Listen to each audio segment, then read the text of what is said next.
Oke, jadi mari kita coba bahas lagi mengenai serialnya dari Classroom of the Elite. Dan kali ini tuh sendiri masih mengenai kelanjutan pada isi volume kedua pada tahun ketiganya. Spoiler ya, tentu aja video kali ini tuh sendiri bakalan jadi video spoiler. Jadi jika kalian itu tidak keberatan, yuk mari kita coba lanjutkan. Nah, pada video kali ini cerita bakalan masuk ke dalam chapter ke-6 yang berjudul Keberuntungan dan Kemalangan, Untayan dari Tali yang Terpelintir. Dan POV kembali lagi kepada karakter dari Ayano Koji Kiyotaka, dimana hari mulai hampir berakhir dan sebelum kusadari, waktu pulang sekolah sudah tiba.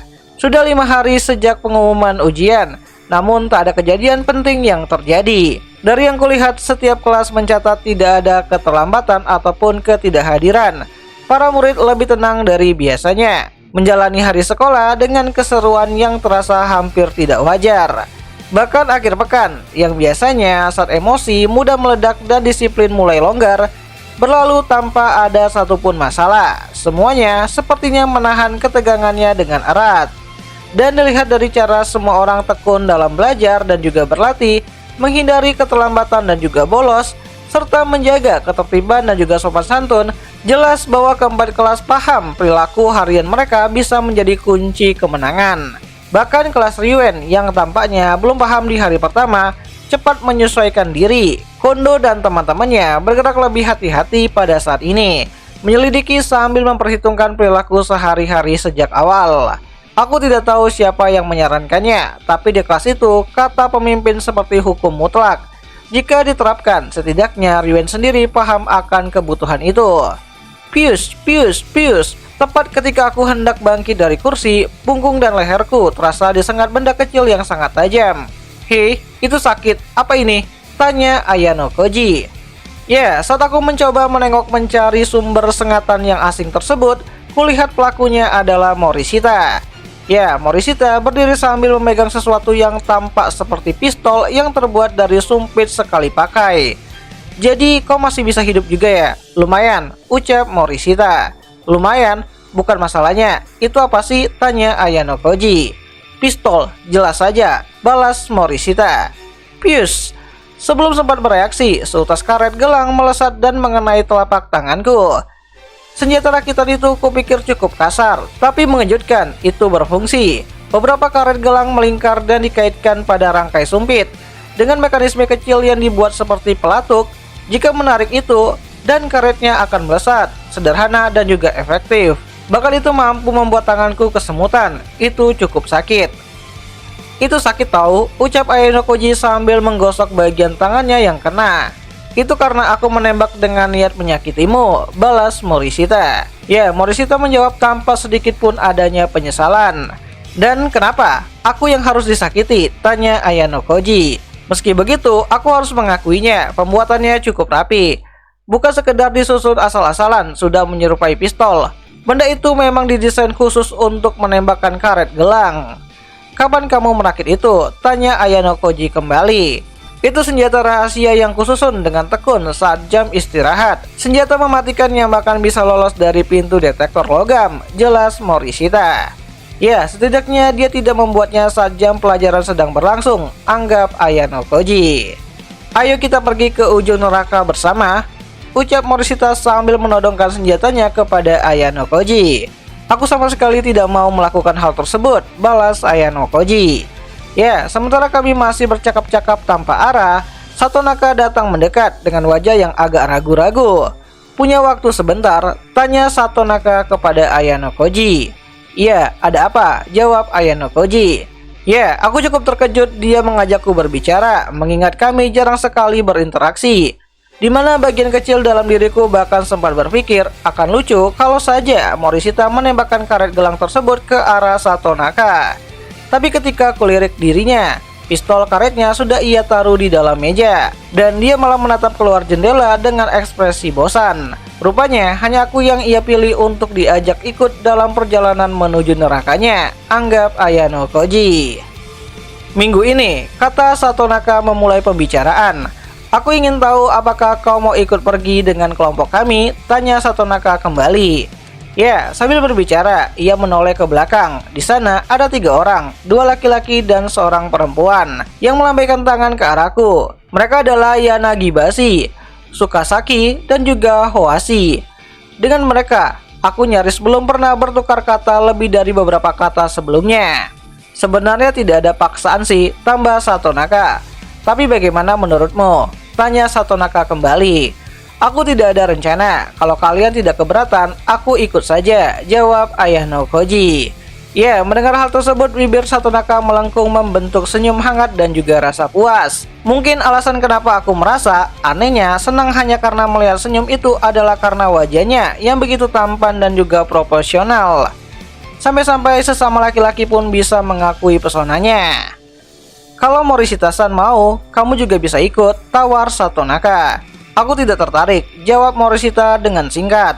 Ya, tanpa menoleh sedikit pun, dia tetap menatap keluar jendela saat memberi penolakan yang sangat tegas tersebut. Di mana Satonaka tampak tidak terganggu dengan hal tersebut, hanya berkata akan mengirimkan detail acaranya lewat pesan, lalu kembali ke kelompoknya. Kenapa kamu menolaknya? Tanya Ayano Koji. Tidak ada alasan khusus, aku memang tidak tertarik, balas Morishita. Ya, dalam waktu yang sesingkat itu, tatapannya si Morishita beralih dari jendela ke arahku. Dengan tangan kanannya yang sudah kembali menggenggam pistol karetnya. Jangan-jangan Morishita soal Satonaka tadi, ucap Ayano Koji. Pius! Begitu mengatakan hal tersebut, karet gelang menampar pipi kiriku tanpa ampun, meninggalkan rasa perih yang cukup terasa. Sayang sekali, Ayano Koji Kiyotaka. Kau kira aku akan jadi merah padam dan gugup di sini? Ucap Morishita mengejek Ayano Koji. Sekilas kupikir begitu, tapi ternyata tidak. Selain itu, sakit tahu, bahaya juga, gumam Ayano Koji sambil mengusap pipinya. Aku sama sekali tidak tertarik padanya. Lagi pula, wajahnya terlalu androgini, itu bukan tipeku.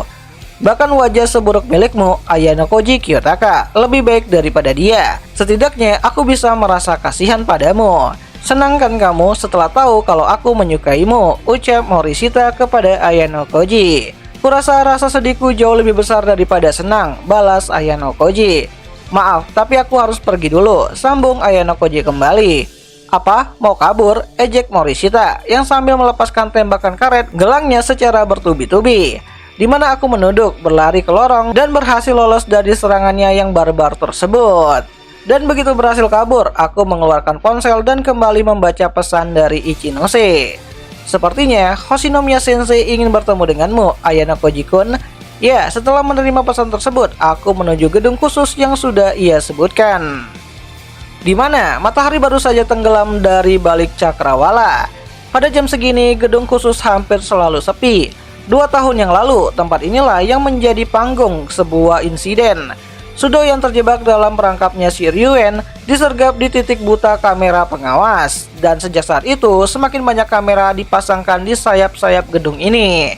Sekarang, hampir di setiap sudut sekolah berada di bawah pengawasan ketat. Kecuali ruang pribadi seperti ruang ganti dan juga toilet. Beberapa siswa merasa tercekik karena terus-terusan diawasi. Tapi bagi kebanyakan orang, ini justru menjadi jaring pengaman yang menenangkan. Sebuah perisai diam-diam yang menjaga agar masalah tidak merajalela. Dan saat aku tiba di tempat yang telah ditentukan, Hoshinomiya Sensei belum terlihat. Tidak ada yang bisa kulakukan, jadi aku menoleh ke arah jendela, membiarkan pandanganku menyapu halaman sekolah untuk membunuh waktu. Aku memang tidak berniat berlama-lama di sini, karena setelah ini aku berencana untuk bertemu dengan Hiyori. Di luar, tampak para siswa berjalan menuju gerbang, sementara yang lainnya melangkah ke ruang klub mereka, mengobrol dalam kelompok kecil. Kegiatan klub ya, gumam Ayano Koji dengan pelan. Ya, pada akhirnya aku memang tidak pernah bergabung dengan klub manapun. Tapi kalau aku bisa mengulang waktu dari tahun pertama, mungkin aku akan mencobanya. Dimana pola pikirku sudah cukup berubah sehingga ide itu tidak lagi terasa asing. Sampai pada titik, jika ada yang bertanya kepadaku, apakah aku puas sebagai seorang siswa, aku bisa mengangguk pelan, meski dengan sedikit keraguan. Kemudian aku mengalihkan pandanganku dari jendela dan melirik ke arah koridor. Beberapa saat kemudian, suara langkah sepatu hak yang cepat terdengar menggema dari arah jauh. Dan sosok yang familiar muncul. Mata kami pun bertemu, lalu dia melambaikan tangan kecil dan mendekat dengan senyum santai. Maaf, sudah membuatmu menunggu, Ayano Koji-kun. Memanggilku di tempat seperti ini. Apa ada yang ingin kau bicarakan? Tanya Hoshinomiya Sensei. Kau yang memanggilku ke sini kan, Sensei? Balas Ayano Koji. Ya, dia memiringkan kepalanya. Suaranya terdengar main-main. Apa maksudmu? Tidak mungkin seorang guru memanggil murid ke tempat seperti ini.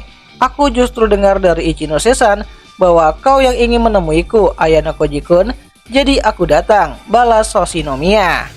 Ya, aku juga sama bingungnya, tapi sepertinya percuma kalau aku teruskan bertanya. Di mana mata Hoshinomiya Sensei jelas-jelas menyimpan senyum. Dan saat aku masih mencoba menebak apa yang sebenarnya ia inginkan, dia melangkah lebih dekat, semakin dekat, hingga tubuhnya menempel ringan kepada tubuhku. Apa yang sedang kau lakukan? Tanya Ayano Koji. Apa yang kulakukan? Maksudmu apa? Balas Hoshinomiya. Di mana suara Hoshinomiya mulai turun menjadi hampir berbisik saat ia condong lebih dekat kepadaku. Dia sepenuhnya mengabaikan pertanyaanku dan berpura-pura polos, dan sebelum sempat bereaksi, ia sudah melingkarkan lengan rampingnya ke lenganku. Ayano Koji-kun, kau sudah bekerja keras sepanjang tahun, ucap Hoshinomiya dengan senyum nakal. Jadi kupikir wajar kalau ku berikan sedikit pelayanan seperti ini untukmu, sambung Hoshinomiya. Ya, dia menyebut tindakannya semacam itu sebagai pelayanan, jelas khas dari dirinya.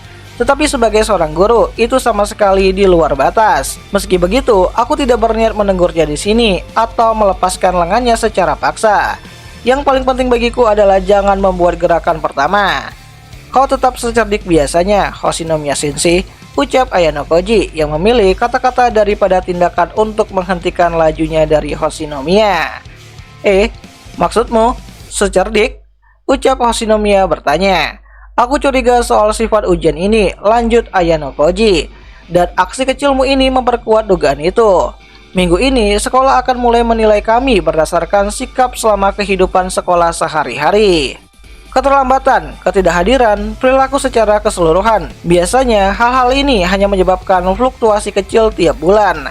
Tapi sekarang akan sangat berpengaruh pada penilaian. Dengan banyaknya kamera pengawas di koridor, pihak guru bisa meninjau rekaman ini untuk menilai kami. Jika mereka melihat aku berada terlalu dekat dengan seorang guru yang berlawanan jenis, itu pasti akan merugikan penilaianku, jelas Ayano Koji. Ya, belum lama ini, ia sempat siap menggunakan wewenangnya untuk mendorong kelasnya meraih kemenangan dengan cara apapun, hampir sampai bersikap sembrono. Dan untuk mencegahnya, aku sudah memberitahukan tentang perjanjianku dengan Ichinose dan syarat-syaratnya, yang membuatnya bisa sedikit lebih terkendali. Namun jauh di dalam, keinginannya tetap sama, cepat kembali ke kelompok atas dan menjatuhkan kelasnya dari Cabashira Sensei. Di mana lalu Hoshinomiya tertawa kecil sambil berkata, Ayano Koji-kun, kau terlalu banyak membaca situasi. Kita kan satu tim. Kenapa aku tega menjatuhkanmu? Lagi pula, kita bahkan belum tahu apakah tebakan soal ujian itu benar atau salah. Tentu saja aku tidak punya bukti pasti, jawab Ayano Koji mengakuinya dengan tenang.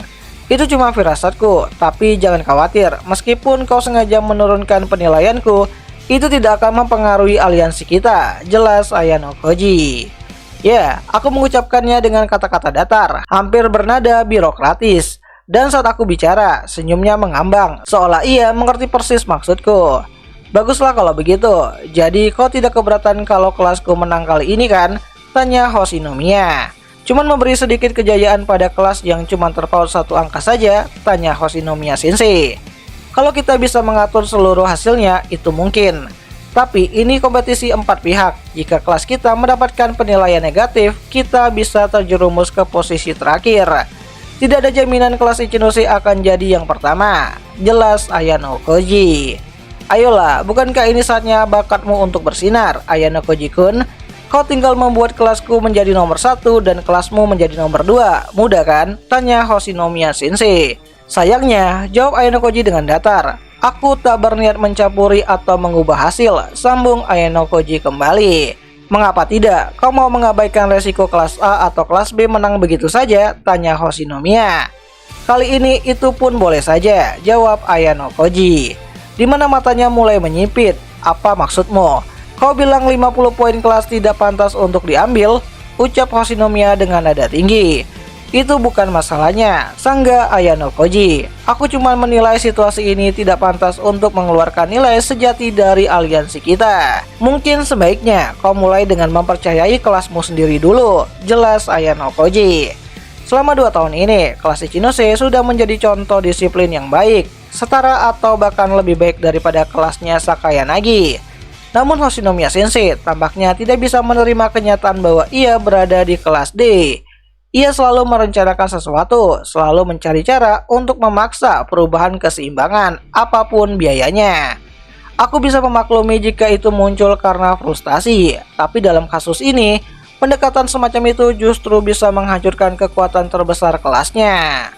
Tolong, belajarlah juga untuk mengawasi mereka.